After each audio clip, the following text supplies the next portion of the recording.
I was raised in a church where evangelism was front and center, and so we all shared our faith, and it was very direct. And she was not raised in a church like that. She was more relational. I kick in the front door, she sneaks in the side door. And I saw her being very, very effective at her style of evangelism, and it actually irritated me. And I saw her really making more disciples. You know, I made a lot of converts.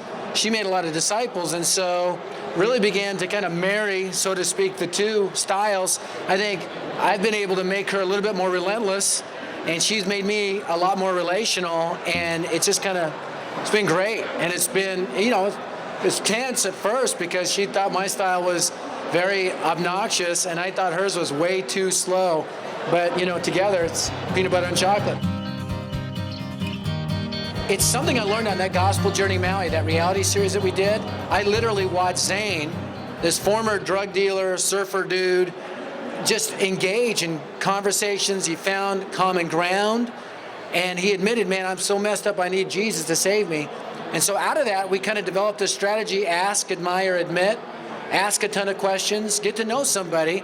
Man, not questions to like trick somebody, you know, but just to get to know them, find out where their spiritual beliefs are, their faith heritage, and then find areas of common ground like Paul did on Mars Hill. You know, I see when he's on the men of the Areopagus, he actually compliments a bunch of pagan Greeks that had probably thousands of gods.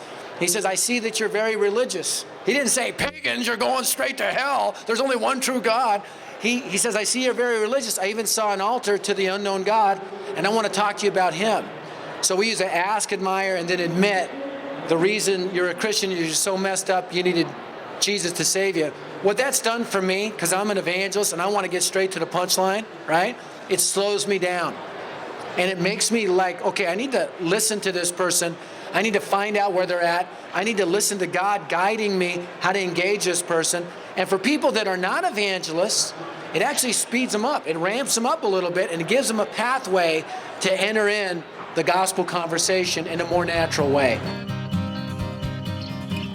Every city has got its crazy town where people, you know, there's mimes and jugglers. You know, it's crazy town if there's mimes around. No, I'm sorry. And there's street people that are preaching and screaming, repent for the time is near. And I remember walking up to these guys. These guys are screaming at everybody who's walking by, you're going to hell, you're going to hell. And I walked up to them and I'm like, hey, I'm a Christian, I'm a preacher, how's it going? How many people have you been able to lead to Jesus? They're like, well, we're being persecuted for sharing Jesus. I go, no, you're being persecuted for being obnoxious, you know? How would you like somebody selling you shoes like that? Hey, Bigfoot, I got some clown shoes. Come over here, I'll get you some. Would you buy their shoes? I go, you know, the word gospel means good news. We don't have to scream it. We don't have to point at people. I think what we need to do is point at ourselves and say, you know what? I love the definition of evangelism, one beggar showing another beggar where to find the bread. We all need Jesus. And, you know, I like what Paul says, you know, I am the chief of sinners, and that's how I feel. And but by the grace of God, man, it's the grace of God. And so we need to share the good news for what it is, good news. What are some practical advice that you can give in terms of how often the gospel can be presented or how often they do outreach events? You know, I mean, here's the thing. I'm pro outreach events, so please take this for how it's intended. I think we miss out on the greatest outreach event every single day. The greatest outreach event is our teenagers who go to school, who have 400 online and face-to-face friends. We're not equipping them and training them to engage their own friends in the gospel. So sometimes we do a monthly or quarterly outreach meeting to scratch that itch. We need to be doing evangelism every single day and equipping our students and having them share stories in the context of youth group about students. They're engaging with the gospel, good, bad, or ugly. We need to be praying for those students. When our students begin to engage in gospel conversations, then they become the outreach event. And then if you do another outreach event, that's fine. But I think sometimes we hide behind outreach events so we can avoid a lifestyle of evangelism.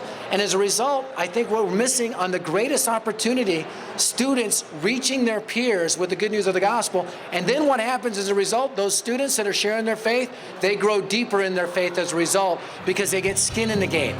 What's a practical way that you would encourage us to start doing that at a peer-to-peer? Yeah, if we want our students to do it, we need to engage. You know, one of the things I do is I study in the morning at a Starbucks for 2 reasons. Number one, I really like the coffee, all right? But I also build relationships with the baristas and engage in gospel conversations and kind of like the priest, so to speak, of that particular Starbucks. I don't want to be hidden away behind some desk, never engaging people in gospel. I was a roofer for 8 years. There it was easy because I was around people all the time. But in ministry, it's easy to hide behind a desk. I encourage you to know your neighbors. I encourage you to know people at the Starbucks you go to and engage them in gospel conversations. And you can be a fellow struggler with your students along the way. But when they see, you don't have to be good at it. You just got to go for it. When they see you go for it, then they're infused with courage to go for it as well.